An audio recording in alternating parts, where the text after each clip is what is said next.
Elton John, welcome to the project. It's an honour to have you on the program. How are you?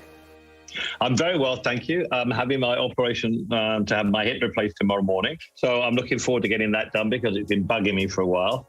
And then I have to rehab for a couple of months. And then hopefully by the end of the year, I'll be ready to go again. Hip trouble aside, Elton isn't in the business of slowing down. In the UK, he's achieved more than 30 top 10 singles across his glittering career. And he's just added a new one to his collection. Cold, cold heart, heart done by you. Cold Heart is a massive hit here. And I'm wondering for you, is it still such a treat when you release a song and audiences continue to lap up your new music?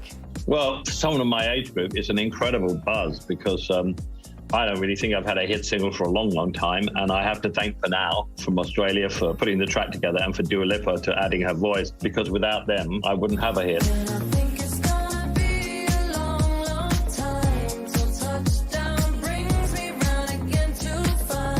You mentioned Panau there. Tell us how you came to work together. I came to Australia many years ago, and when I landed, I went to the hotel in Sydney, showered, and then I went to Virgin Records when it was there. And I bought loads of CDs by local artists. And Panau's album was one of the ones I bought. Came back to the hotel, put it on, and just went, wow, I've got to meet these guys. I got their phone number. They came round for coffee the next morning. And Pete and Nicholas have now been in my life since then. You said that you were probably a bit more intimidated by singing with Dua Lipa than she was with you. Why was that? I was nervous because she's a big star, and I had to sing Love Again, which is one of her songs, and it wasn't in the right key for me. Oh, goddamn, you got me in love again. And I was practicing at home thinking, I hope I can sing this okay. I hope I'm doing justice to her song. Because she sang Benny and the Jets and she did such a wonderful job. So, yeah, I think whenever you work with someone new, you're intimidated. You should be intimidated because, you know, you've got to try and do your best. No matter if the artist is famous, no matter if they're a huge star like Dua Lipa, you've got to give her your best. And when you work with someone new and you haven't worked with before, you've got to be nervous. If you're not human. There are so many fabulous collaborations on this album. Miley Cyrus, Dua Lipa, Pearl Jam, Stevie Wonder, Nicki Minaj and Stevie Nicks. Do you have a favourite track or collaboration amongst those? I just loved all of them because I learned, most of them, I started off playing music for the artist, either playing piano or singing on a record. And I became a session musician again, which is what I was before I became Elton John.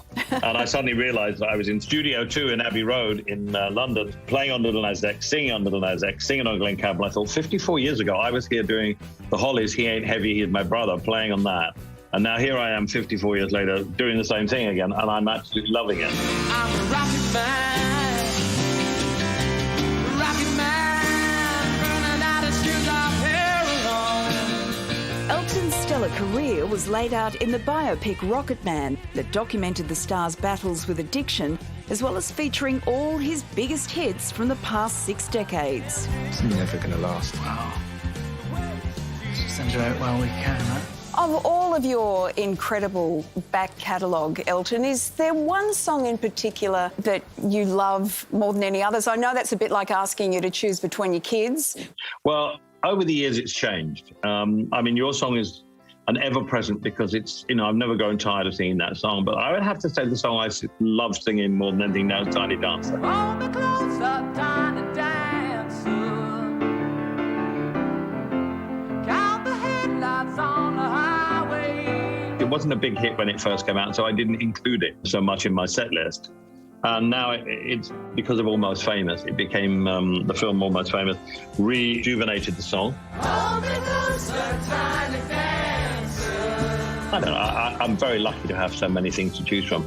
Your song, of course, I've never got tired of singing, but your Tiny Dancer, I love singing that song. Hold me closer, tiny dancer. Elton's played to the biggest crowds in the world in some of the biggest looks. And now his fashion is inspiring a new generation of pop.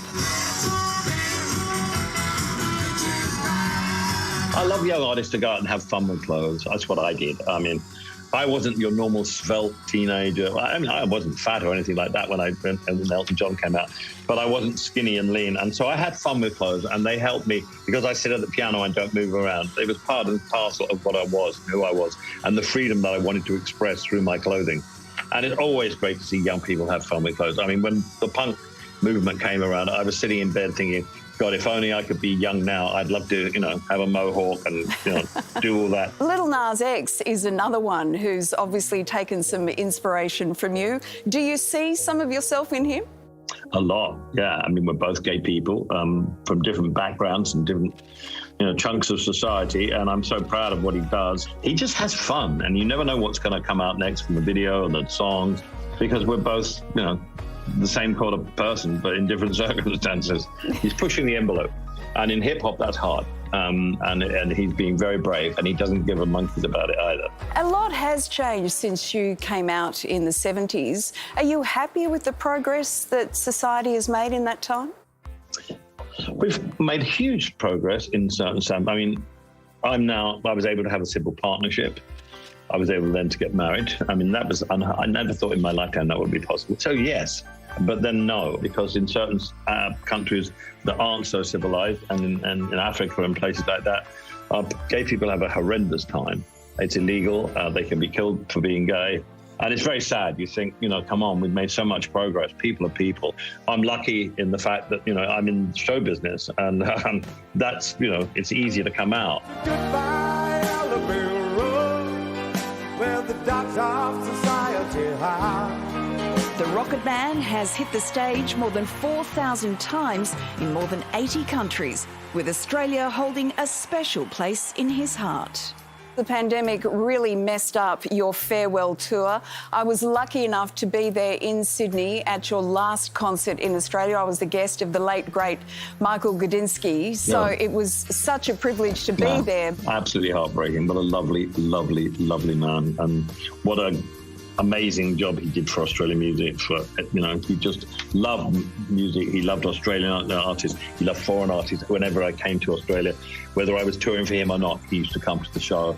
Ed Sheeran is a very dear friend of mine, and he was devastated. As you know, he came down there, went to the funeral, played at the funeral. So, yeah, people like that don't come around very often, and we need more people like Michael Gudinski in our lives, because he just loved music, and he loved musicians, and he loved artists. So he's a huge void to fill. Your candle burned out long before your legend ever did. So will we be seeing you back here soon? I'm coming back in 22. I'm bringing the kids for a holiday. They loved Australia so much. They learned to surf. They loved Bondi. They went to the Barrier Reef. That's the place they want to come back to the most, is Australia. Elton John, it is such an honour to chat to you. Thank you so much for your time. Congratulations on the album and the single, and we look forward to seeing you back down here soon. And love to everyone in Australia. I miss it. I promise to pass it on personally. Okay. Thank you. Wow. Well done, Lise. That was fantastic. done. And what a legend! Not only just because of his music, because he embraces the younger generation. He's not stuck in his way. Yeah, the collaborations are really revealing in that way, aren't they? Yeah.